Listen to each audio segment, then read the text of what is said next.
حضور نے فرمایا آخر من یخرج الیہ النساء، اس فتنے کی طرف پیش قدمی کرنے والا آخری طبقہ ہوگا عورتوں کا۔ وہ جب اس تہذیب کی طرف لپکیں گے، یہ طبقہ جب آگے بڑھے گا، یہ جو ہمارے ہاں بھی جلوس نکلتے ہیں، شریعت کا مذاق اڑانے والے جلوس، اسلامی احکام کی نفی کرنے والے جلوس نکلتے ہیں، اور ان کے جس طریقے سے ڈسپلے ہوتا ہے اخبارات کے اندر، جتنا ان کے لیے اعزاز ہے، جتنی ان کے لیے یہاں پر تکریم ہے ہمارے معاشرے کے اندر، اس کو پیش نظر رکھیے۔ آخر من یخرج الیہ النساء حتی ان الرجل لیرجع الی امہ و ابنتہ و اختہ و عمتہ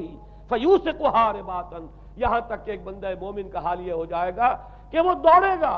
اور کوشش کرے گا اپنی ماں کو، بیٹی کو، بہن کو، پھپھی کو باندھ کر رکھے کہ وہ نکل نہ جائے۔ یہ حال ہو جائے گا کسی شخص کا۔ آج کتنے لوگ بے بس ہو چکے ہیں، اب وہ باندھ کر رکھنے والے بھی گویا کہ ہتھیار ڈال چکے، ورنہ یہ کہ ایک دور تھا کہ کچھ نہ کچھ باندھ کر رکھنے والے تو تھے، لیکن اب تو آزادی کی صورت آئی ہے تو باندھ کر رکھنے والے جو ہے وہ ہار مان چکے۔ اب تو آپ دیکھیں گے اچھے بھلے نظر یہ آتا ہے، داڑھی رکھی ہوئی ہے، خود جو ہے وہ مذہبی مزاج کے ہیں،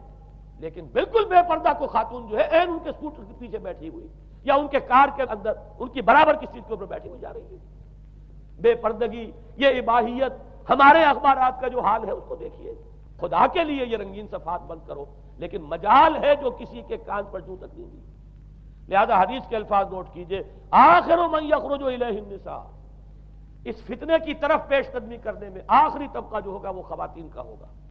حتی ان الرجل لیرجع الی امہ و ابنتہ و اختہ و عمتہ، یہاں تک کہ آدمی دوڑے گا، پکڑے گا اپنی ماں کو، اپنی بیٹی کو، اپنی بہن کو، اپنی پھپھی کو، اور اسے باندھ کے ہی کوشش کرے گا کہ کہیں وہ اس طریقے سے اس دجالی فتنے کے اندر جو ہے وہ اسی کی پیروی کے اندر گھر سے نہ نکل جائے۔ یہ ہے وہ فتنہ جس کی لپیٹ میں اس وقت پوری دنیا آئی ہوئی ہے۔